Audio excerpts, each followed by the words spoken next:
Es krim. Es krim adalah salah satu penganan yang sangat sering dikonsumsi, baik oleh anak-anak maupun orang dewasa. Makanan ini sangat sering menjadi pilihan makanan ketika cuaca sedang panas dan kering.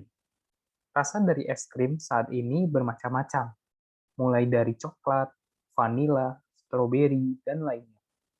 Di balik nikmatnya es krim, ternyata terdapat proses pembuatan yang tidak mudah loh. Simak selengkapnya ya di video ini.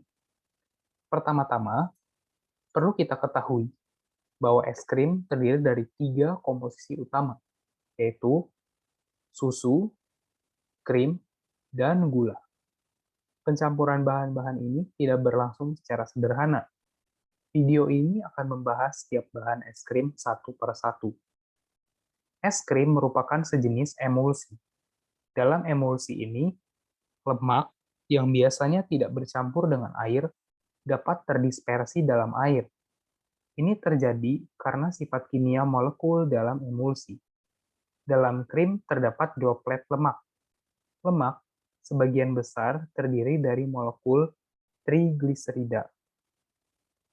Trigliserida terdiri dari gliserol dan 3 molekul asam lemak. Selain itu terdapat sejumlah kecil molekul lain, seperti fosfolipid dan digliserida. Lemak susu memiliki titik leleh yang tidak terlalu rendah dan tidak terlalu tinggi, sehingga digunakan untuk memproduksi es krim.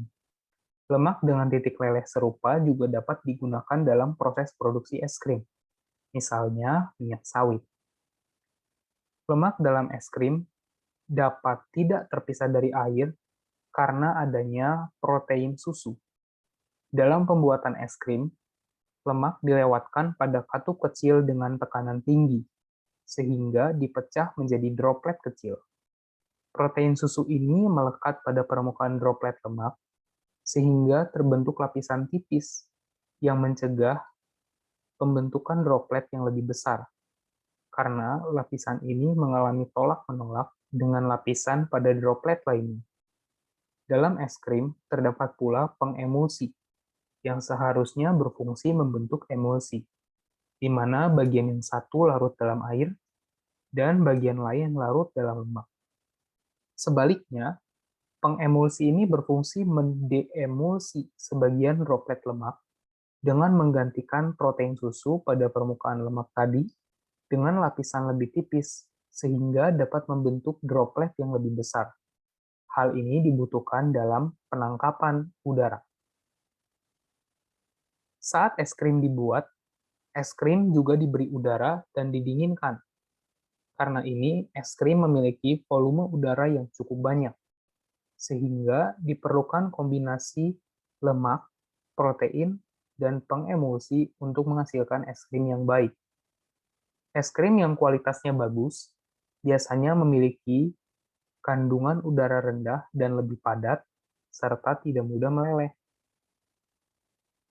Selain bahan-bahan tadi, terdapat satu hal yang juga penting dalam pembuatan es krim, yaitu proses pembekuan. Pabrik es krim biasanya menggunakan air dan garam sebagai pendingin.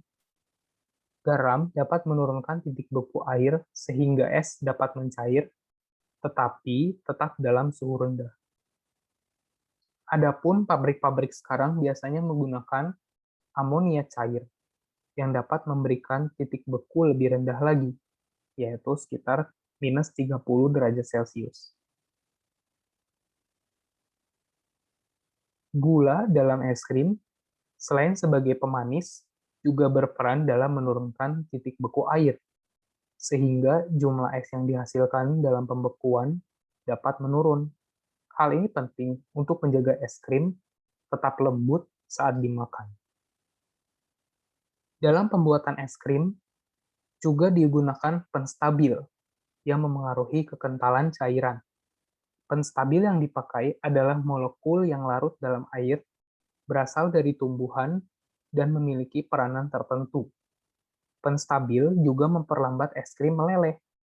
Contoh penstabil adalah natrium alginat yang berasal dari rumput laut. Penambahan rasa pada es krim dapat dilakukan secara alami maupun dengan perasa buatan. Contoh perasa alami adalah penambahan vanili, sedangkan perasa buatan contohnya adalah vanilin sintetik. Untuk mendapatkan rasa lainnya, diperlukan pencampuran molekul yang lebih kompleks, sehingga bisa memperoleh rasa tertentu. Skatol dipakai dalam jumlah sedikit, digunakan sebagai penambah rasa. Selain itu, untuk pewarnaan dapat pula digunakan pewarna alami, seperti antosianin. Demikianlah informasi menarik seputar pembuatan es krim dan bahan-bahannya. Bagaimana? Menarik bukan? Jangan lupa subscribe ke channel ini supaya kamu tidak ketinggalan informasi yang menarik seputar kimia. Silakan like video ini jika Anda suka, dan share video ini kepada teman-teman Anda supaya mereka dapat mengetahui informasi ini.